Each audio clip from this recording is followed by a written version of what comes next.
রমজানের এই কিছু আয়াত আপনাকে পরিবর্তন করে দিতে পারে, রমজান সম্পর্কে আপনার দৃষ্টিভঙ্গি সম্পূর্ণ বদলে দিতে পারে।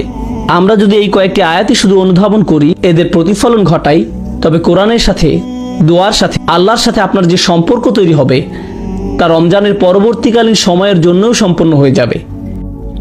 তাদের উচিত আমাকে সাড়া দেয়া।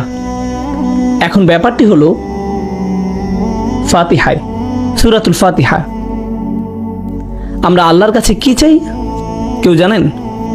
আমরা চাই পথ প্রদর্শন, কিন্তু আল্লাহ আমাদের কাছে কি চান? ইবাদাহ। ইয়াকা নাবুদু ওয়া ইয়াকা নাস্তাইন। নাস্তাইন মানে আমরা সাহায্য চাই, কিন্তু আল্লাহর কাছে কিছু চাইবার আগে আমরা তার জন্য কি করব, আমরা তার জন্য কি করব? ইয়াকা নাবুদ, তিনি আমাদের জন্য কি করবেন? ইস্তিআনা, তিনি আমাদের সাহায্য করবেন। তাহলে আপনি আল্লাহর জন্য কি করবেন সেটা প্রথমে আসা উচিত, আর দ্বিতীয়ত আসবে আপনি নিজের জন্য যা চান। কিন্তু রমজানের এই আয়াতগুলোতে তিনি বলেন, আমি তোমাকে সাড়া দিব যখনই তুমি আমাকে ডাকবে। এরপরে তিনি বলেন, তোমার উচিত আমাকে সাড়া দেয়া।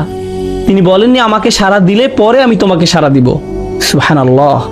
এমনকি তিনি নিজেকে দ্বিতীয় পজিশনে রেখেছেন, এবং এই আয়াতে প্রথমে রেখেছেন আপনাকে আর আমাকে, তিনি নিজেকে রেখেছেন দ্বিতীয় পজিশনে। ফালিয়াস্তাজিবু লি, তাদের উচিত আমার প্রতি সাড়া দেয়া, খাঁটে ঈমান আনা, আমাকে প্রকৃত রূপে বিশ্বাস করা তাদের উচিত।